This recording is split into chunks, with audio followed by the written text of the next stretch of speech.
আজ বিশ্ব পরিবেশ দিবস। আপনারা জানেন যে আজকের এই দিবসের প্রতিপাদ্য হলো প্লাস্টিক মুক্ত বিশ্ব করি, এখনই দূষণমুক্ত করি।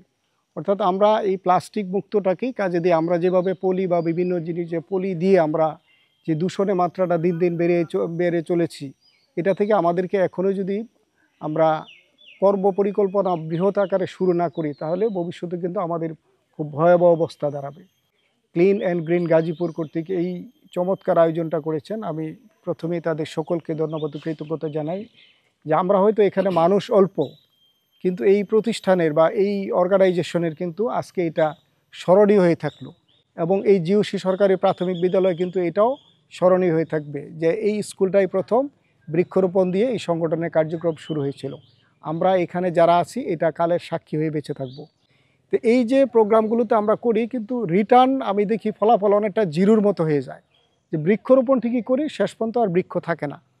এখানে আমি আমার আবুল হোসেন তালুকে অনুরোধ করব যে আপনি যেহেতু এটার প্রধান শিক্ষক, যে এই গাছগুলো অন্ততপক্ষে যেন বেঁচে থাকে, মরে যাক, মরে গেলে আমরা রিপ্লেস করে দিব।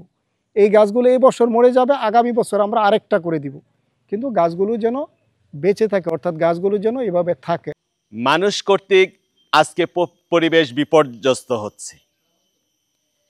যে পরিমাণ গাছ থাকা দরকার আমাদের অক্সিজেনের জন্য, আমরা অবলীলায় সেগুলি ধ্বংস করছি। বনভূমি উজাড় করে ফেলছি, নদী নালা খালবিল সব ময়লা দিয়ে ভরপুর করে ফেলছি। আমরা একটু বিশুদ্ধ অক্সিজেন নিতে পারছি না।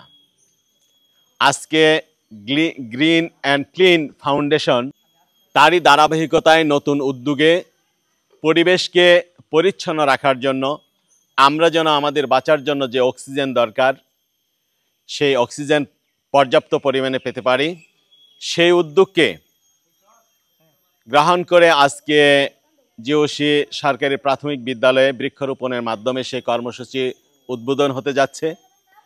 আমি আশা করব আজকে এখানে যে উদ্যোগটা নেওয়া হয়েছে, এভাবে সমগ্র গাজীপুরকে যদি আমরা সবুজায়ন করতে পারি এবং পরিচ্ছন্ন করতে পারি, তাহলে আমরা হয়তো আমাদের সুস্থভাবে বাঁচতে পারবো।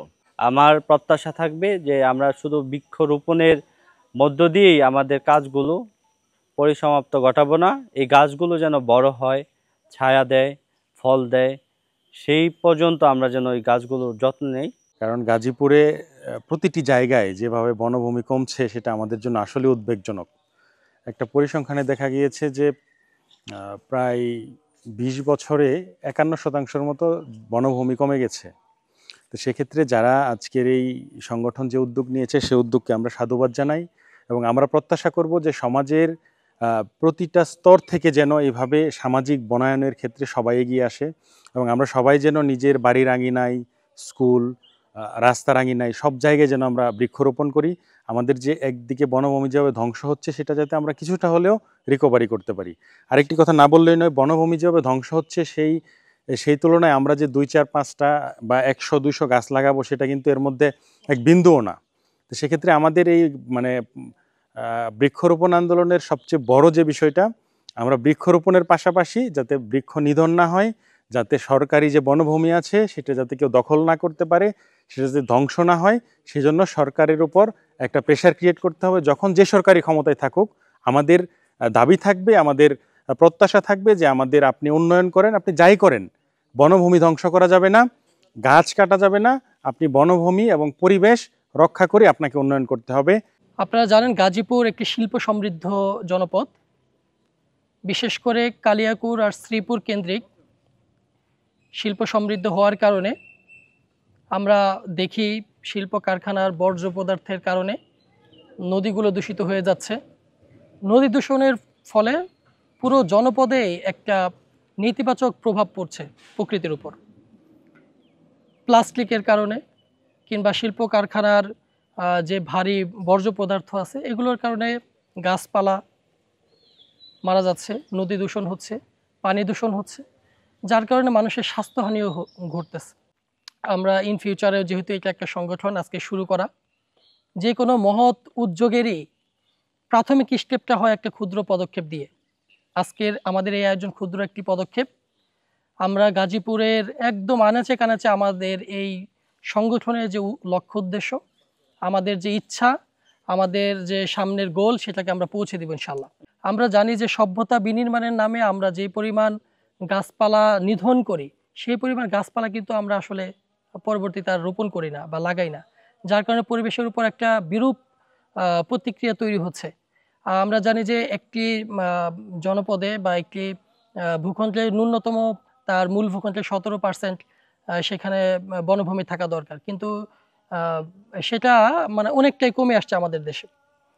তো বিশেষ করে আমরা যেহেতু গাজীপুরকে নিয়ে চিন্তা করতেছি, আমরা বিশেষ করে কালিয়াকৈর আর শ্রীপুরের এই অংশটাতে আমরা দেখি যে অপরিকল্পিত নগরায়নের কারণে আমাদের পরিবেশের উপর একটা বিরূপ প্রভাব পড়ছে। আমরা সেই বিষয়টাকে সামনে রেখেই কাজ করব। আমরা সংশ্লিষ্ট যে কর্তৃপক্ষ আছে, বিশেষ করে পরিবেশ অধিদপ্তর, তাদের সাথে কানেক্টেড থেকে আমাদের সামনের পথ চলায়, আমাদের সামনের যে কর্মসূচিগুলো সেগুলো আমরা নির্ধারণ করব। ইভেন আমরা গাজীপুরের যারা পরিবেশ নিয়ে কাজ করেন, বিভিন্ন পরিবেশবাদী সংগঠন, তাদের কাছ থেকে পরামর্শ নিব। যেহেতু আমাদের এটা একটা সংগঠন হিসেবে আত্মপ্রকাশ করলো আজকে, আমরা এটার একটা পূর্ণাঙ্গ কমিটি বা একটা কাঠামো দাঁড় করাবো ইনশাল্লাহ। আমরা বিশেষ করে আমাদের উপদেষ্টা পরিষদে স্বনামধন্য পরিবেশবিদদেরকে রেখেই আমরা আমাদের এই সংগঠনকে রান করবো ইনশাল্লাহ।